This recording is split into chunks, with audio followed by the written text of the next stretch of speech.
பக்கம் பார்த்திங்கன்னா உருளைக்கிழங்கு பொரியல் தாளிச்சிக்கலாம். ஒரு 2 ஸ்பூன் எண்ணெய் ஊற்றிட்டு கடுகு உளுந்தம்பருப்பு போட்டு கொஞ்சம் வெங்காயம் கொஞ்சமாக தான் போட்டிருக்கேன். ஒரு உருளைக்கிழங்கு கட் பண்ணி போட்டு நல்லா வதங்கிடுச்சு. இப்போ கொஞ்சமாக தூள் போட்டுக்கலாம். நல்லா வதங்கட்டும். கொஞ்சம் பெருங்காயத்தூள் போட்டுக்கலாம். பூண்டு தட்டி போட்டால் போட்டுக்கோங்க, இல்லை பெருங்காயத்தூள் போட்டுட்டு நல்லா கொஞ்சம் மூடி வச்சுருங்க. சிம்மில் வச்சு அந்த எண்ணெயிலே நல்லா வதங்கிடும். அதுக்கப்புறம் நம்ம சாம்பார் தூள் போட்டுக்கலாம். சூப்பராக இருக்கும். உருளைக்கிழங்கு பொரியல் வந்து மோர் சாதத்துக்கு தயிர் சாதத்துக்கு சூப்பராக இருக்கும். இப்போ உருளைக்கிழங்கு பொரியல் நல்லா உருளைக்கிழங்கு வெந்துருச்சு எண்ணெயத்துலேயும். இப்போ கொஞ்சமாக பெருங்காயத்தூள் சேர்த்துக்கோங்க. அதோட பார்த்திங்கன்னா நான் பூண்டு போடலை, அதனால் பெருங்காயத்தூள் சேர்த்துக்கிட்டேன். ஒரு 1/4 ஸ்பூன் போல் சாம்பார் தூள் சேர்த்துக்கோங்க. சூப்பராக இருக்கும். எனக்கு கிழங்கு கம்மி தானே, ஒரே ஒரு உருளைக்கிழங்கு சின்ன கிழங்கு தான் எங்கள் பாப்பாவுக்கு மட்டும். இப்போ நல்லா கிளறி விட்டுட்டு 1 நிமிஷம் சிம்மில் வச்சு மூடி வச்சுட்டு அப்படியே இறக்கி ஆஃப் பண்ணிடுங்க. இப்போ சூப்பரான உருளைக்கிழங்கு பொரியல் ரெடி ஆகிடுச்சு.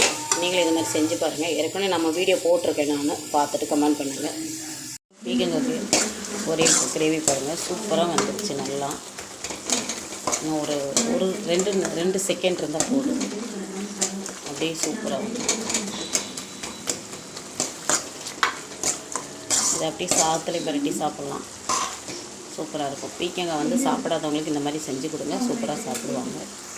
இப்போ இந்த பக்கம் பார்த்திங்கன்னா நம்ம சாப்பாட்டுக்கு அரிசி கழுவிட்டு நாங்கள் வந்து சாப்பாட்டில் உப்பு போடுவோம், அதனால் கொஞ்சமாக தூள் போட்டு இப்போ குக்கர் மூடி போட்டு 2 விசில் வச்சு இறக்கிடலாம்.